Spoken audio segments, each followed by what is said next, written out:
लेकिन चलिए, जितने भी गेस्ट, जितने भी ऑडियंसेस जुड़ रही हैं उनको आप अपनी हमारी स्क्रीन पे दिखाइए डायरेक्टर साहब, एक एक करके आप सबके पास आऊंगा। और रिक्वेस्ट है आप में से कईयों की 2 या 3 क्वेरीज तक हैं, तो पहले एक एक क्वेरी के साथ शुरुआत करूंगा ताकि सबकी एक एक क्वेरी निपट जाए। उसके बाद समय रहा तो मैं आप लोग के पास रिविजिट करूंगा। शुरुआत कर रहा हूं, सबसे पहले सूरत जा रहा हूं, और वैखाली उपाध्याय सूरत से हमारे साथ जुड़ती हुई, गुजरात से। वैखाली आए, गुड आफ्टरनून। गुजरातियों से तो हमने सीखा है, गुजरात वालों से शेयर बाजार। क्या दिक्कत आ गई पोर्टफोलियो में मैम? मेरी एक परचेस BEL की है, 50 शेयर एट 114 रुपीज। BEL एक, अच्छा यस, ये BEL। खाली आप जब करते हो तो अपने ही खुद का ट्रेड लेके चलते हो, अपने ही सौदे चूज करते हो या किसी की मदद लेते हो? और कब से हो स्टॉक मार्केट पे, जरा समझाओ, थोड़ा सा बैकग्राउंडर दो हाँ, आप। हाँ, मैं अभी just recently from 6 to 7 months I am using the being in the market and trades खुद सेलेक्ट करती हूँ, फिर कुछ हाँ, CNBC की हेल्प लेती हूँ, कुछ खुद स्टडी करती हूँ, वैसे मैं स्टॉक सेलेक्ट करती हूँ।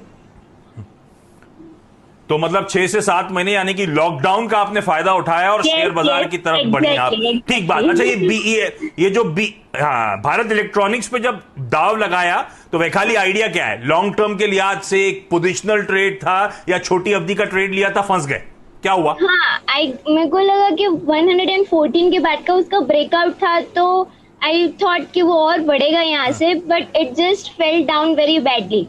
तो वहां पे मैं स्टक हो गई क्योंकि वो ब्रेकआउट था 113 के अप, तो 14 आया तो मैंने 14 पे परचेस किया। तो मुझे हाँ। लगा शायद यहाँ से ऊपर जाएगा, but I got stuck in between. तो फॉल्स ब्रेकआउट। अच्छा स्वाति, क्या करना चाहिए इनको? ब्रेकआउट लग रहा था इनको, ब्रेकआउट निकला नहीं, अब इनकी बाइंग से खैर ज्यादा नहीं, 5 रुपए नीचे है। BEL में कोई दमखम है या ये लॉस के साथ एग्जिट करना पड़ेगा? इन्होंने शायद स्टॉप लॉस नहीं लगाया। दोस्तों, अगर आप बाजार में ट्रेडिंग या निवेश करते हैं और अभी भी ब्रोकरेज के नाम पर अपने हजारों लाखों रुपए बर्बाद कर रहे हैं, तो अब बदलिए और देश के सबसे अच्छे और भरोसेमंद ब्रोकर एंजल ब्रोकिंग के साथ में जुड़िए, जहां पर आपका ब्रोकरेज कुछ भी नहीं लगता है। ब्रोकरेज लगता है तो सिर्फ इंट्राडे ट्रेड में, वह भी सिर्फ 20 रुपये। तो लिंक डिस्क्रिप्शन में है, वहां पर जाकर आप अपना अकाउंट ओपन करा सकते हैं एंजल ब्रोकिंग से।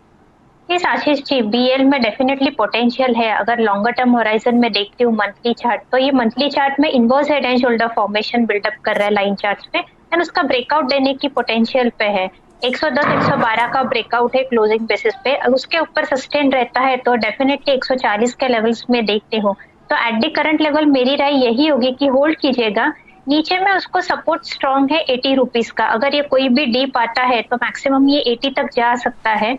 बट मेरी राय है कि मुझे लगता है जिस हिसाब से मैं मंथली चार्ट रीड कर रही हूँ और धीरे धीरे वॉल्यूम्स भी बढ़ रही है पर्टिकुलर काउंटर पे, मुझे लगता है इसमें क्षमता है 140 130 के लेवल्स पे छूने की। तो एट द करंट लेवल थोड़ा पेशेंस रखिएगा, डेफिनेटली आपको इसमें रैली देखने को मिल सकती है। नीचे में अगर हो सके तो अगर शॉर्टर टर्म ड्यूरेशन के लिए एक 90 का स्टॉप लॉस प्लेस करके अपने लॉन्ग पोजीशंस होल्ड कीजिएगा for immediate target of 130 to 140 levels on the upside. अरे वाह, तो वैखाली आपने स्टॉक तो सही पकड़ा, और हाँ। थोड़ा सा देर से सही, लेकिन इवेंचुअली तेजी देखने को मिलेगी। तो ये कॉल आता हुआ 120 140 तक के टारगेट शायद भारत इलेक्ट्रॉनिक्स दिखाता हुआ नजर आएगा। Very good. अच्छा, हाँ, मैं आपके पास लौटूंगा, समय रहा तो। मैं अब मुंबई आ रहा हूं सूरत से, और उमा नायर मुंबई से जुड़ती हुई। उमा मैम, हाय, गुड आफ्टरनून। आप भी मैम लंबे सर। समय से, हाल फिलहाल लॉकडाउन में आपने भी शुरुआत करी शेयर बाजार सर, में? मैंने लॉकडाउन में शुरुआत किया है एक्टिवली, और मैं बहुत ज्यादा थैंक्स बोलना चाहती हूँ CNBC आवाज को, क्योंकि यही मेरे गुरु हैं। एक्चुअली मैंने इन्हीं से सीखा है। और हेलो। हाँ, तो आप, अच्छा, आप कॉन्स्टेंटली CNBC आवाज देखते हो और साथ साथ ट्रेडिंग और इन्वेस्टमेंट बिल्कुल करते हो? सर, बिल्कुल सर, मेरा 8:30 से लेके 3:30 तक एकदम टीवी चालू रहता है। और मैं भसीन जी को और श्रीकांत जी हाँ। को और गाबा जी को बहुत ज्यादा फॉलो करती हूँ, और उन्हीं से मैंने अपना पोर्टफोलियो बनाया है। अरे वाह, तो जी। गाबा जी तो सुन भी रहे होंगे, गदगद हो रहे होंगे इस बात को जी। सुनकर। हाँ लेकिन जी। लेकिन उमा, इस समय क्या दिक्कत, कौन सा स्टॉक? सर, एक्चुअली दिक्कत तो कुछ नहीं है। मेरे पास 1180 शेयर है बजाज फाइनेंस के। 2158 के भाव पे लिए थे मैंने।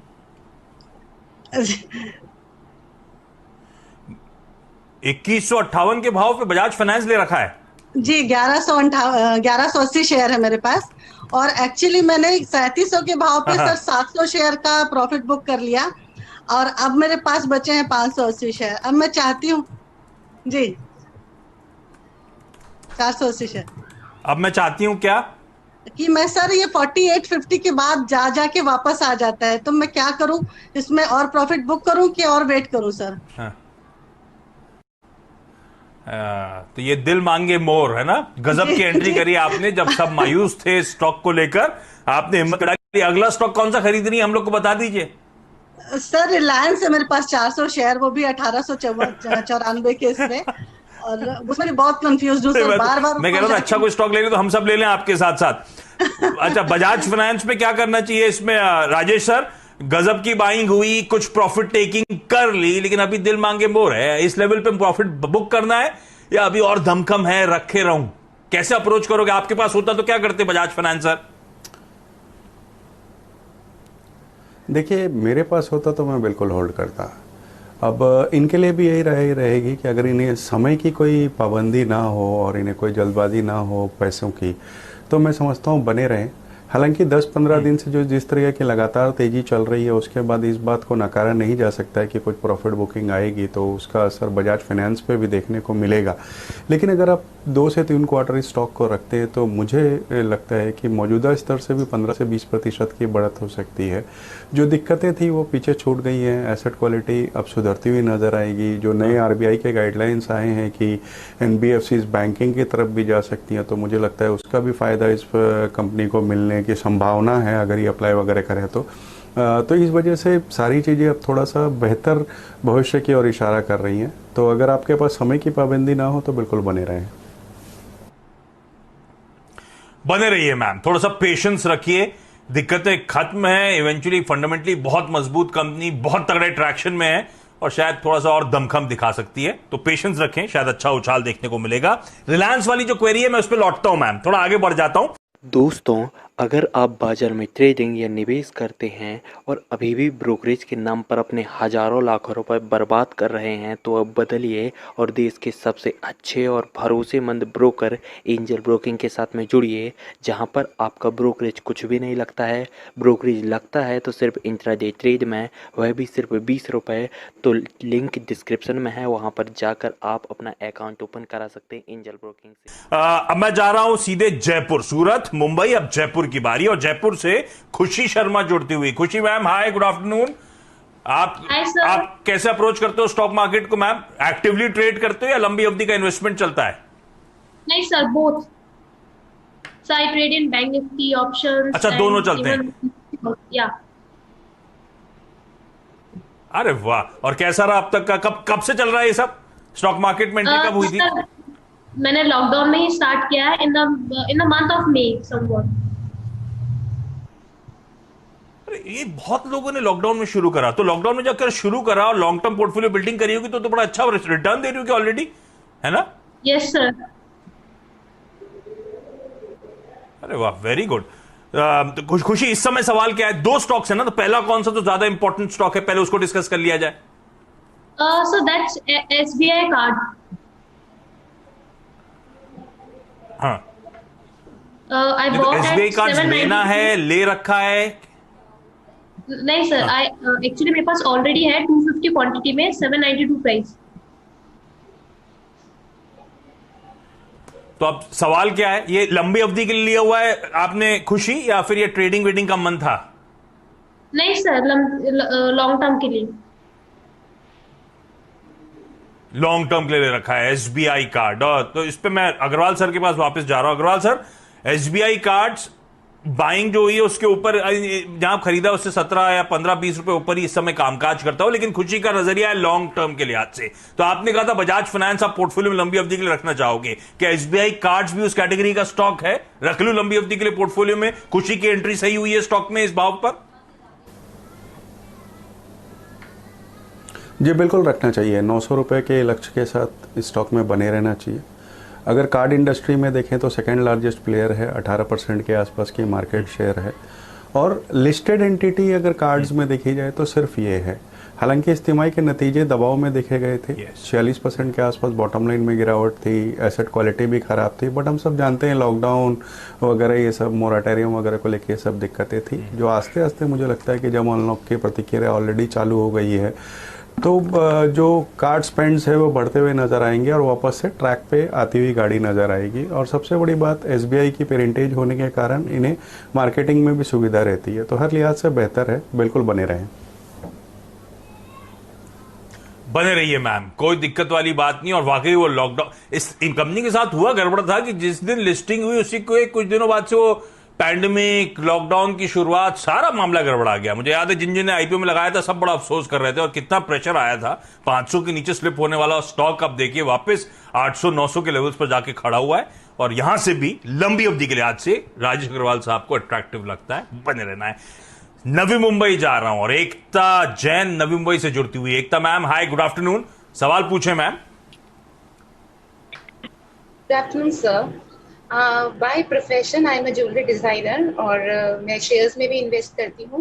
मेरा अभी क्यूरी है कि मैंने टाटा स्टील में मैंने 100 की क्वांटिटी में इन्वेस्ट किया हुआ है, तो मुझे शॉर्ट टर्म और लॉन्ग टर्म व्यू बताएंगे प्लीज।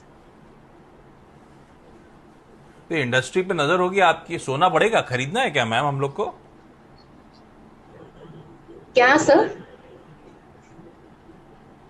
मैं कह रहा हूं इंडस्ट्री पे अच्छी नजर होगी आपकी। मैं पूछ रहा था सोना खरीदना है क्या हम सबको, क्या बढ़ेगा यहां से वापस? यस यस, बहुत बढ़ेगा अभी।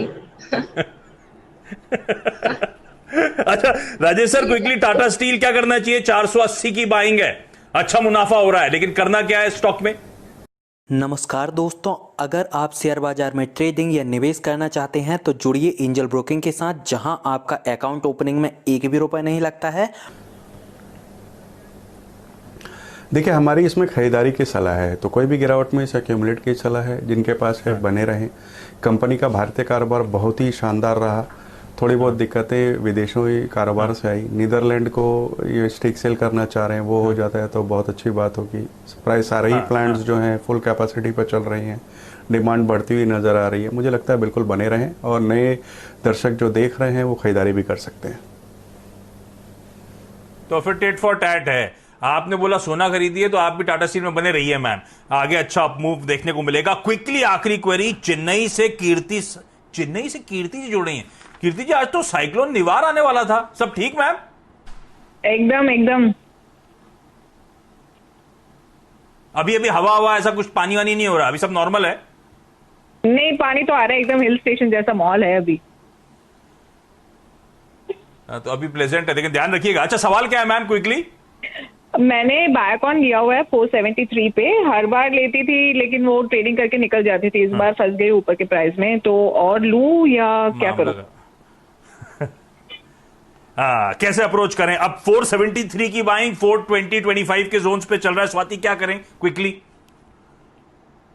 यस डेफिनेटली उनका थोड़ा ऊपर का बाइंग है आशीष जी, बट मुझे लगता है इसमें पोटेंशियल है काफी स्ट्रॉन्ग के अपसाइड जाने की। नो वंडर ये फिलहाल तो ये मार्केट में इसने पार्टिसिपेट नहीं किया है, रैली कंसोलिडेशन फेज में था मुझे लगता है, बट इसमें पोटेंशियल है 460-480 के लेवल्स तक जाने की। अगर करंट लेवल पे बाइंग करने की मेरी राय नहीं होगी, मतलब थोड़ा वेट कीजिएगा। अगर ये 400 के आसपास आता है तो आप एवरेज आउट कर सकते हैं, but at the current level थोड़ा वेट कीजिएगा। बट डेफिनेटली इसमें पोटेंशियल है 460-480 के लेवल्स पे, तो मेरी राय होल्ड होगी बायोकॉन पे। ओके, चलिए होल्ड करिए मैम। राजेश जी, स्वाति जी, आप दोनों का धन्यवाद सारी क्वेरीज को आज सॉल्व करने के लिए, और आप सबका जो जुड़े थे आज खास तौर पे शुक्रिया। राजेश जी गड़बड़ हो गई, मुझे लगा आप कलर कोडिंग करके आओगे, पिंक पहन के आओगे, तो मैंने जानबूझ के आज पिंक नहीं पहना, लेकिन आपने भी आज पिंक नहीं पहना, तो गड़बड़ा गया मामला।